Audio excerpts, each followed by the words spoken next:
Yes, good afternoon mga kabangka. Ayong hapon nga Monday. Okay mga kabangka, update ta. Weekly update. So mga kabangka, mao ni atong update karon. Shoutout din sa atong subscribers sa Henrich Wasik of East Yorkshire, United Kingdom. Inter-island ship spotter. Arbong sugang kang Boboy Meat Vlog. Okay. So hunas kayo mga kabangka oh. Okay, so muna atong latest update mga kabangka o angkas ko mga kabangka gi sandiran mga kabangka tapos gi batakan og epoxy.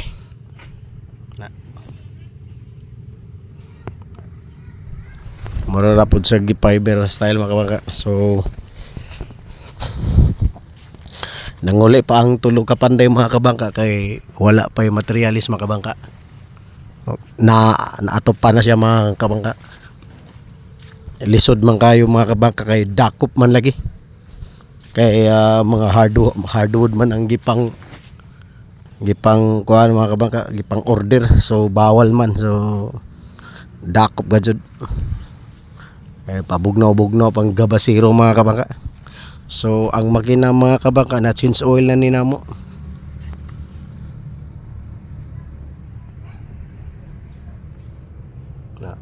Og nailisan na ninamo nig oil filter. So mao na ang oil filter isa, duha nailisan na ni tapos bag-o na ni og engine oil. Og na change oil na pud nato ang iyahang marine transmission mga kabangka. So engine oil ra boy tubil ani. So mao na ang transmission.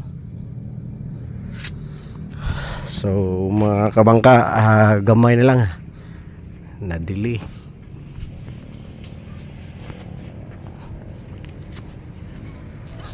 So kung wala lang jud ni, so kung na-deliver lang jud mga kabangka ang materialis mga kabangka, kung wala lay dakop, dako na unta ang agi kay isa na kasimana, ugma mag-isa na kasimana ang panday nga nanguli.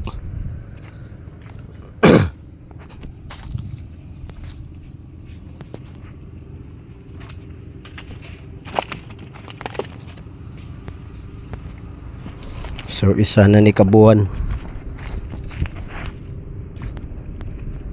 Isa na ni kabuan mga kabangka gikan pagbara. Kapin og isa kabuan pagbara. Gikan pagtrabaho. So morning makina. So taora na parka. Kining color orange sa bag-o na ni.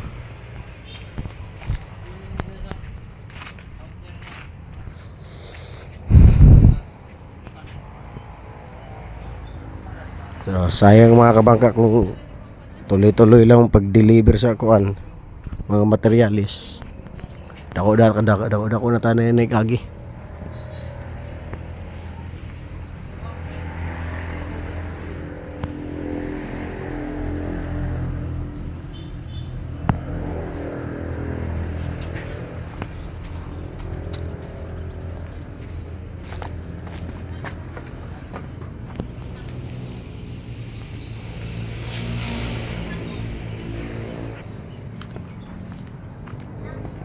So timing sad po ning aron nga buwan mga kabangka magbara kay summer jud siya mga kabangka, init Y1. Salamat kayo mga kabangka sa inyong pirmi nga pagsubaybay sa amo mga kabangka. So makalutor gihapon ta siguro mga katapusan sa July or primerong semana sa Agosto. Okay. Paspas man sa pod trabaho sa mga panday mga kabangka basta nalay materialis. So muna nakalisod din kay walay may problema sa mga plywood, pero ang atong nakaproblemahan mga kabangka is mga kahoy nga hardwood nga order. Gawas lang jud kung fiber mga kabangka kay naatay mapalit-palit dayon fiber. So wala pa man pod mi nag-require og fiber nga lansa mga kabangka. So kahoy sa mi, tulo ka buk lansa na mo kahoy tanan. Okay mga kabangka, so mao ni ang update na to mga kabangka sa ikaupat nga semana, week 4. Okay, thank you.